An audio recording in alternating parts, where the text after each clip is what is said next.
What if the faint cry you heard through a stormy night wasn't just the wind? In a forgotten corner of a snow-covered town, a little girl whispered for help through a frozen window, and a German shepherd barked loud enough for heaven to listen. But what happened after that night would change 3 lives forever. A wounded child, a mother lost in guilt, and a police officer who never stopped believing that light still exists, even in the darkest places. What would you have done if you had heard that cry? Tell us in the comments, like this video, and subscribe to Her Rebirth Path, where every story reminds us that faith, love, and light can still be reborn. The wind howled through the frozen night, carrying with it the weary sighs of an old motel that had long forgotten laughter. The sign outside flickered in the storm, Moonlight Motel, though only half the letters still glowed.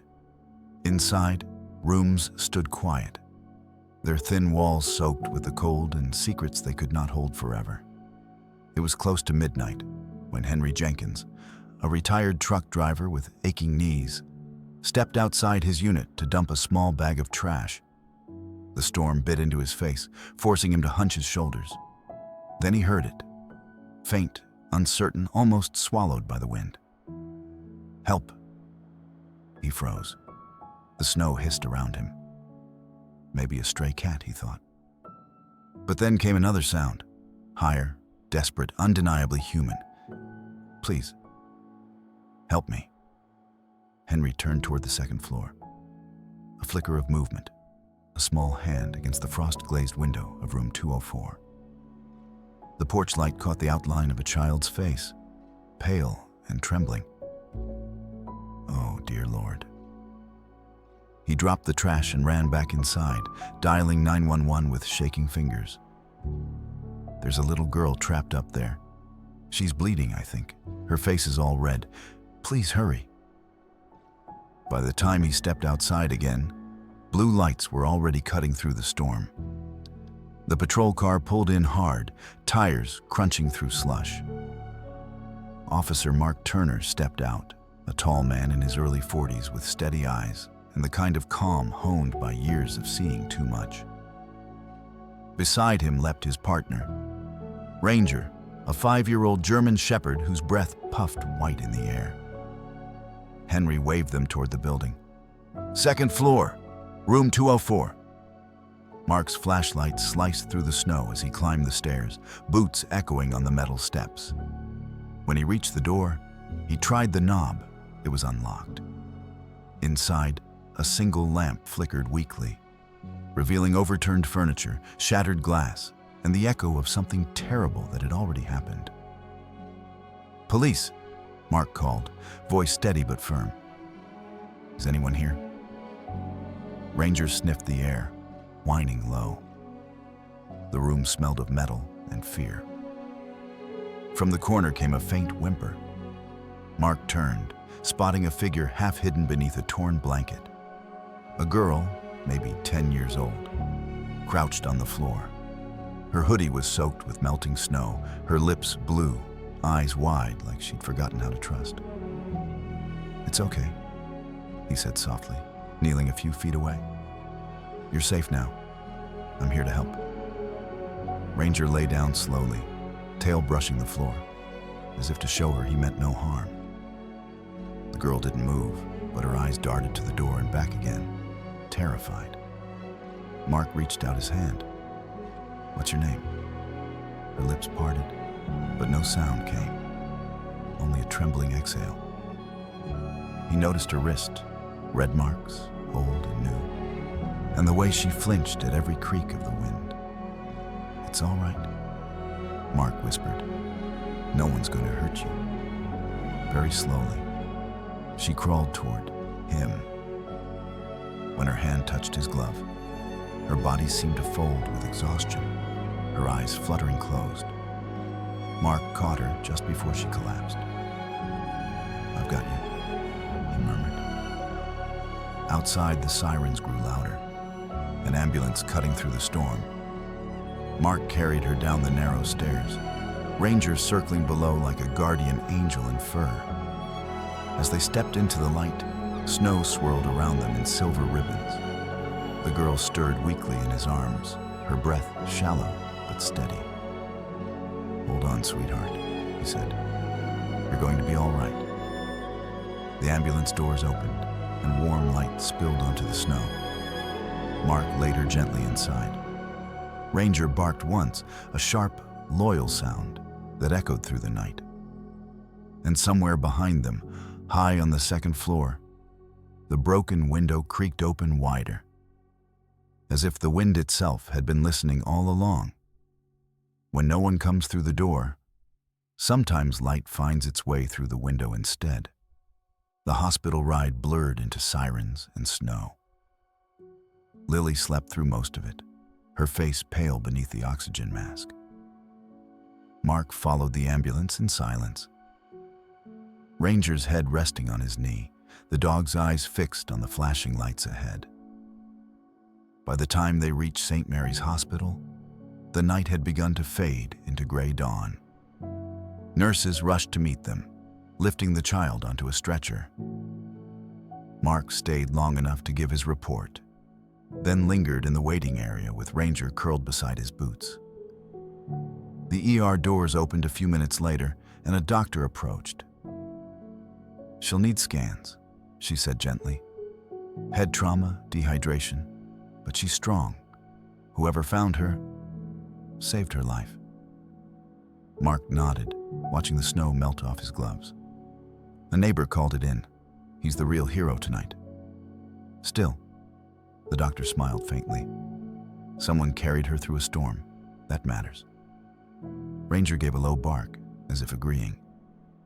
An hour later, Mark stepped outside for air. The parking lot was a white desert, the motel barely visible across the street. He thought about the unlocked door, the overturned room, the fear in the child's eyes. Whoever had done this hadn't planned to stop. His radio crackled. "Turner, we've got a name. The girl's mother just arrived at the station, Rachel Henderson. She's asking for her daughter." Mark froze for a moment. The name was familiar, heavy with memory. Rachel, the night shift worker from the paper mill robbery 2 years ago. The one he'd helped pull from the floor, hands shaking, eyes full of gratitude. He'd told her then, "You're safe now."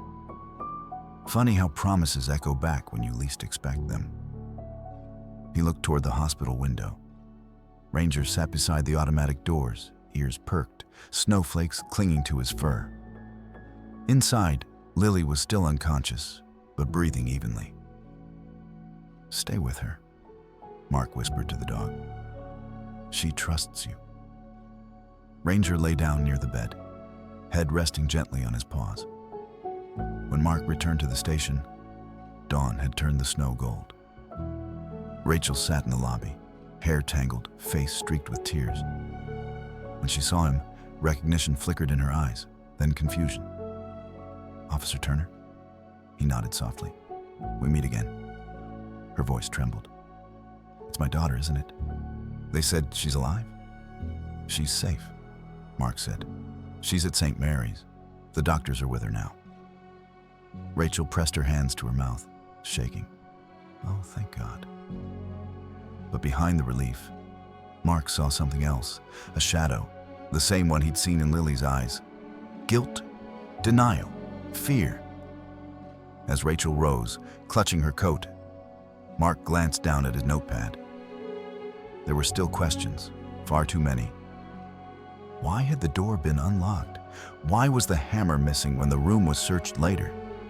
And why, in the snow outside the motel, were there footprints leading away from the scene, large, deliberate, and not yet covered by the storm? Sometimes, the house isn't locked to keep people out. It's locked to keep the truth in. Snow still clung to the hospital windows like frost-painted lace. The storm outside had quieted, but inside St. Mary's, the air was heavy, the kind that holds too many unsaid truths. Officer Mark Turner stood by the nurse's station, waiting for the final medical report. Ranger sat beside him, silent but alert, his amber eyes fixed on the door to room 214, where the little girl now slept. The dog hadn't left her side since they brought her in, except when nurses came to change her bandages. When Dr. Simmons emerged, her face carried that careful blend of professionalism and sorrow that Mark had seen too often. She handed him a folder. "You'll want to read this," she said quietly. Mark flipped through the pages. Multiple healed fractures, rib contusions, an old wrist break that had been reset poorly. So this wasn't the first time. The doctor shook her head. No, months, maybe longer. There's a pattern. Controlled injuries, always to areas that could be hidden. Mark nodded grimly. Someone wanted to make sure she kept quiet. Before the doctor could reply, the sound of hurried footsteps echoed down the hall. Rachel Henderson had arrived, face pale, coat half-buttoned, eyes wide with disbelief. She'd been brought in from the precinct after signing her statement and insisted on seeing her daughter. Mark stepped aside to let her pass. "She's stable, but still weak. Please keep your voice low." Rachel pressed her palms to the glass, staring at the small figure on the bed. Lily's hair was matted against the pillow, her wrist bandaged, her face mottled with bruises in shades of violet and fading green. For a long time, Rachel said nothing. Then, almost in a whisper, "She looks so small." Mark handed her the medical folder. "These are her test results." Rachel scanned the pages, her brow furrowing. "Old fractures? No, that can't be right. She fell a few times. She's clumsy." "Clumsy doesn't crack ribs, ma'am," Mark said gently but firmly. Rachel's tone sharpened, defensive. "You're saying Ethan did this, aren't you? You're trying to blame him." "I'm saying whoever did this knew exactly how to hide it," Mark replied evenly. "We found an overturned chair, broken glass, and blood on the carpet, and..." He hesitated, then held up his phone. "We have this." He pressed play. The hallway filled with the faint, trembling sound of a recording.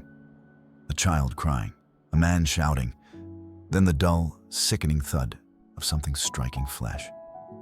The silence that followed felt endless. Rachel covered her ears. "Stop it! That could be anyone. You don't know what he's been through. He's been under stress, losing his job. The bills..." Mark cut her off softly. "Rachel, I've seen this before. Good people sometimes convince themselves monsters just need love." Her voice broke. "You think I didn't try? You think I didn't beg him to change? He promised after the first time. He promised." Mark exhaled, his voice low but steady. "You can't heal someone by letting them keep breaking what's innocent." Rachel looked away, tears falling onto her shaking hands. "I thought I was keeping us together. I didn't know what she was hiding." "She's been hiding the truth to protect you," Mark said gently. "That's what children do. They think silence keeps them safe." Through the glass, Lily stirred in her sleep. Ranger raised his head immediately, tail thumping softly against the floor. The doctor peeked inside, adjusted the IV, and smiled faintly at the loyal dog. "He hasn't moved an inch," she whispered. Rachel finally stepped inside the room. Her fingers trembled as she brushed Lily's hair away from her forehead. "My baby," she whispered, voice cracking. "What did he do to you?" The little girl didn't answer. She was still unconscious, but her lips moved faintly, as if caught in a dream. Mark stood quietly in the doorway. He'd seen enough broken families to know that healing never came all at once. It came in pieces, through guilt, confession, forgiveness, and sometimes through the eyes of a loyal dog guarding a bruised child. Outside, snow began to fall again, gentle this time, covering the parking lot like a clean white sheet over a stained world. It takes a miracle for a child to believe that grown-ups can still keep them safe. Sibel, the storm had swallowed the town whole. Wind screamed through the telephone wires, scattering snow like 1,000 ghosts trying to speak. Officer Mark Turner drove in silence, headlights cutting through the white void. Ranger sat alert beside him, nose pressed to the glass, ears twitching at every sound. The dispatcher's voice crackled through the radio. Turner, suspect Ethan Cole was seen near the North Ridge. Be advised, he may be armed.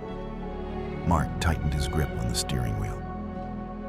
He'd heard that name before, in another case. Another file that still haunted his desk. Same pattern, same kind of man. The kind who believed control was love. He followed the dirt road until it dissolved into drifts of snow. Then faintly, he saw footprints. Not just one set, two. One heavy, one smaller. He knelt down, tracing the shallow impressions with his gloved hand. The smaller prints stopped suddenly.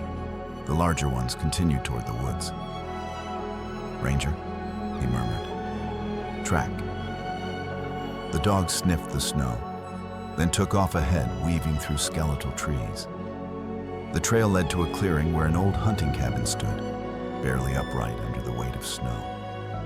Faint orange light flickered through a window. Mark's breath fogged in the air.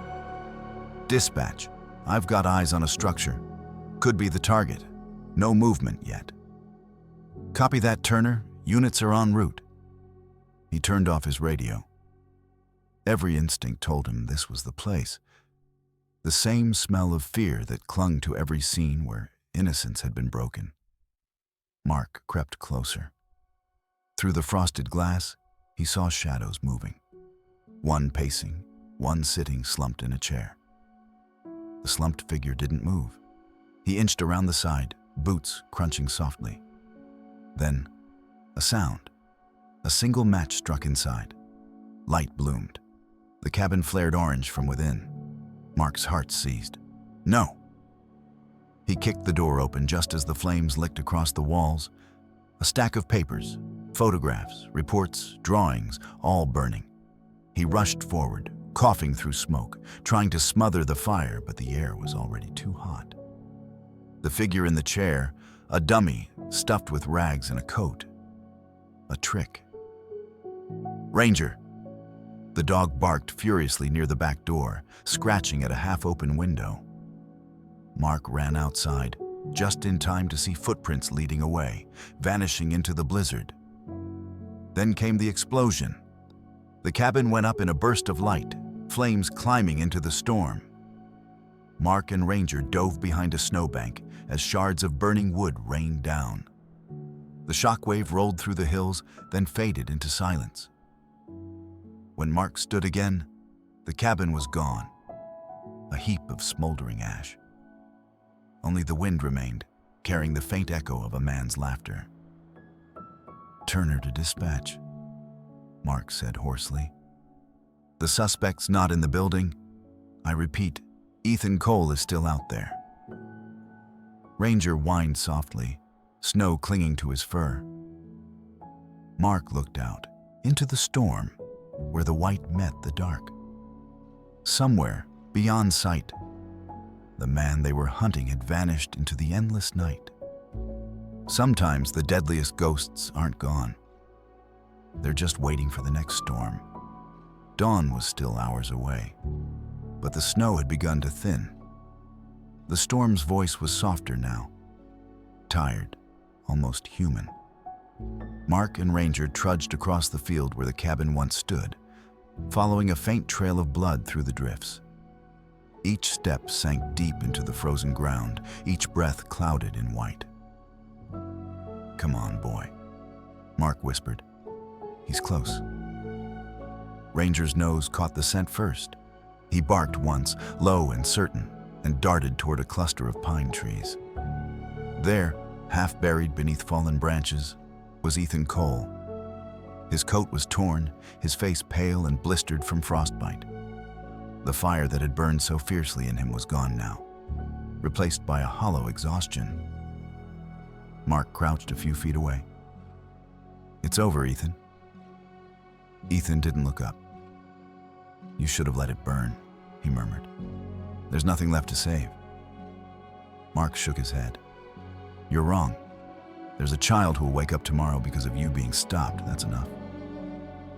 Ethan laughed weakly, snow catching on his lashes. "I never meant to. It just got out of control." "Abuse always does," Mark said quietly, "until someone ends it." He took out his handcuffs. Ethan didn't resist. The fight, the fury, the power, all gone, leaving only the shape of a man who had once believed he could control love by fear. Ranger pressed close to Mark's side, his fur damp from melted snow. Mark exhaled, the air trembling between them. "Let's go home, partner."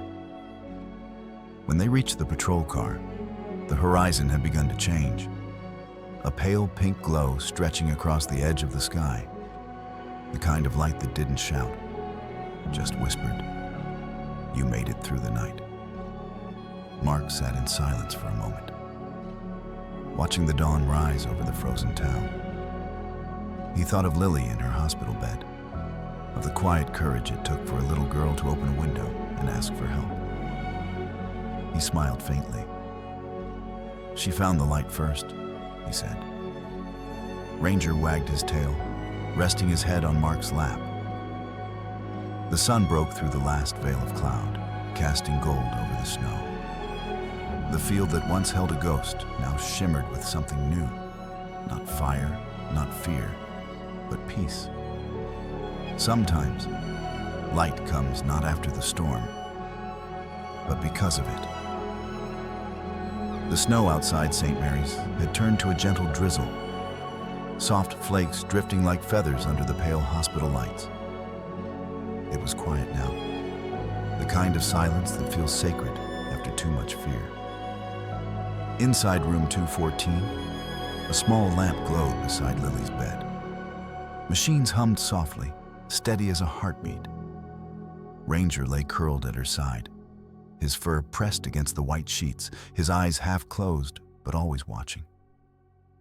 Nurses had tried to move him earlier, but the dog refused to leave. So they gave up and let him stay, as if he too was part of the healing. Mark Turner stood by the window, the faint reflection of dawn flickering across his badge.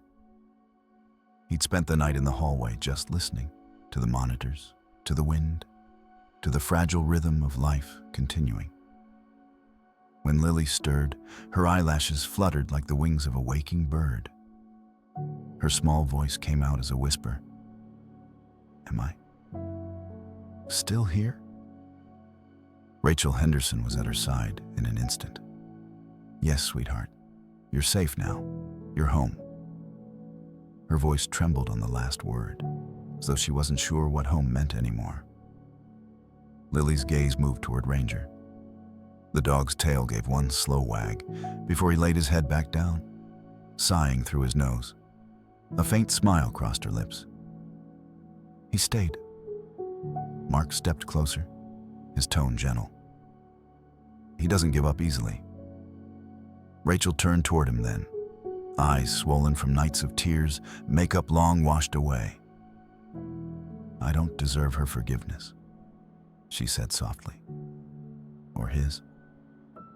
Mark didn't answer right away. He looked out the window where snowflakes melted against the glass before vanishing.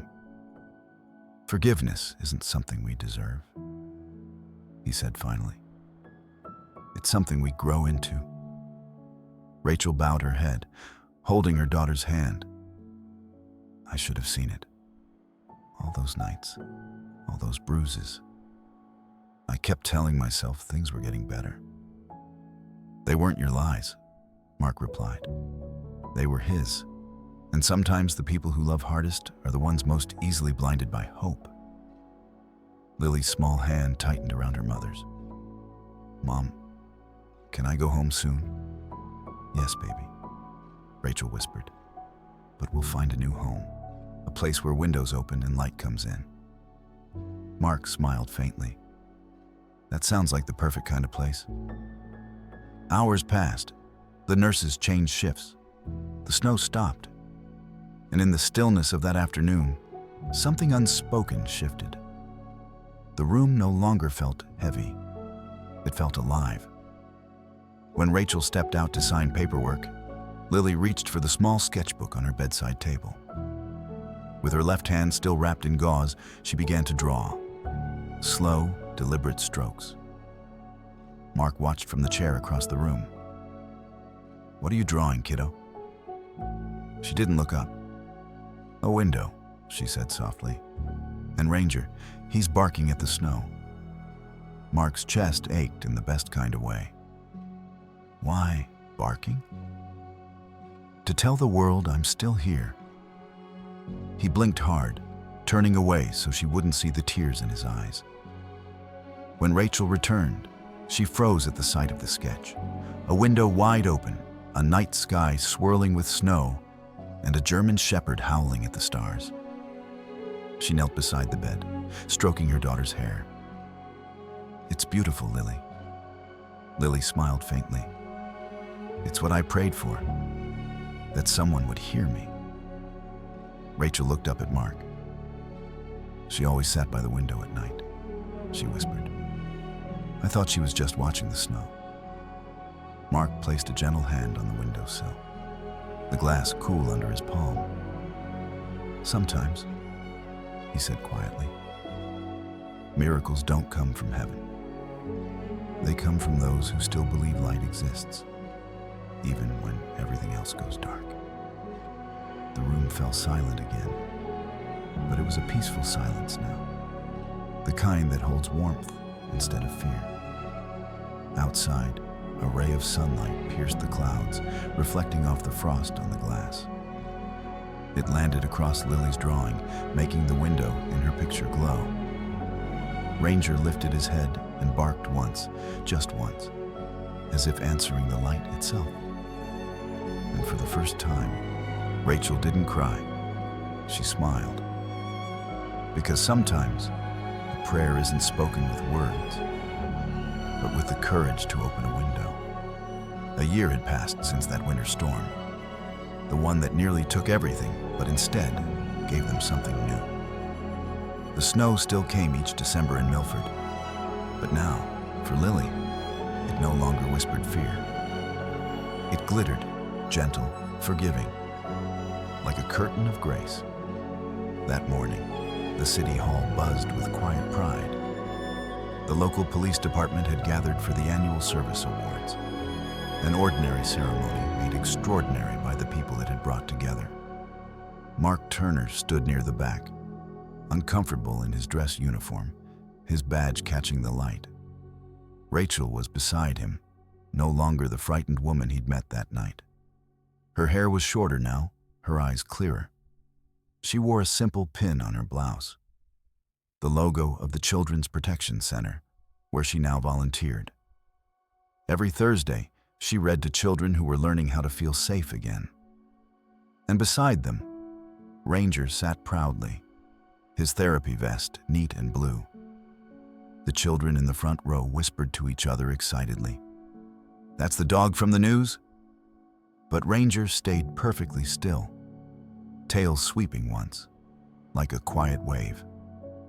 The mayor spoke, handing out plaques and commendations, words like service, duty, and sacrifice echoing under the vaulted ceiling.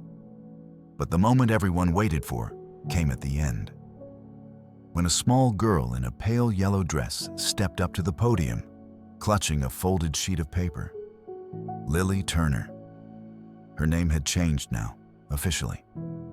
But more than the name, it was her presence, poised, fragile, radiant, that silenced the hall. Mark watched from the crowd, his heart beating in that same slow, heavy way it had the night he'd heard her cry through the storm. Only this time, it wasn't fear. It was something like awe. Lily unfolded her speech with trembling fingers. Her voice, though soft, carried easily through the room. I used to think miracles were things that happened in church, she began, pausing to steady her breath, like angels or answered prayers. But sometimes a miracle is just someone who shows up and listens. A quiet murmur rippled through the crowd.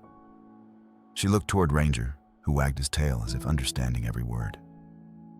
That night, Lily continued, I thought I was going to die. The snow was loud, and I was so scared.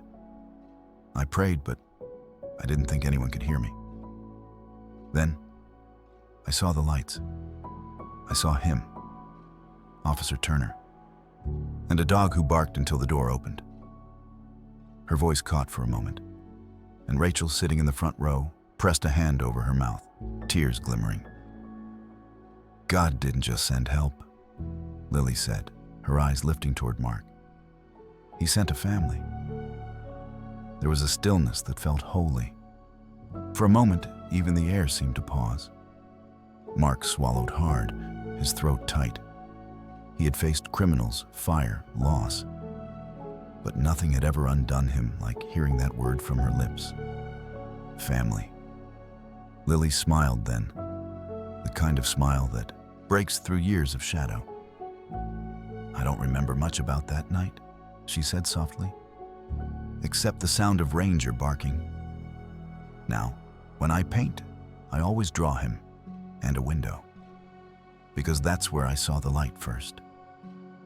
Applause filled the hall, not loud or frantic, but warm and long, like sunlight spreading. The mayor handed her a small medal engraved with her name. For bravery beyond her years, he said. Lily blushed, then looked toward Mark. Can I give this to him? Mark started to shake his head, but she was already walking over, medal in hand. She reached up, her fingers barely reaching his chest, and pinned it crookedly on his uniform. It's yours, she said. You heard me when no one else did. He knelt to her height, eyes bright with unshed tears. No, kiddo, you saved yourself. I just followed your voice. Rachel joined them, resting a hand on Mark's shoulder. Together, the three turned toward the wide windows of the hall.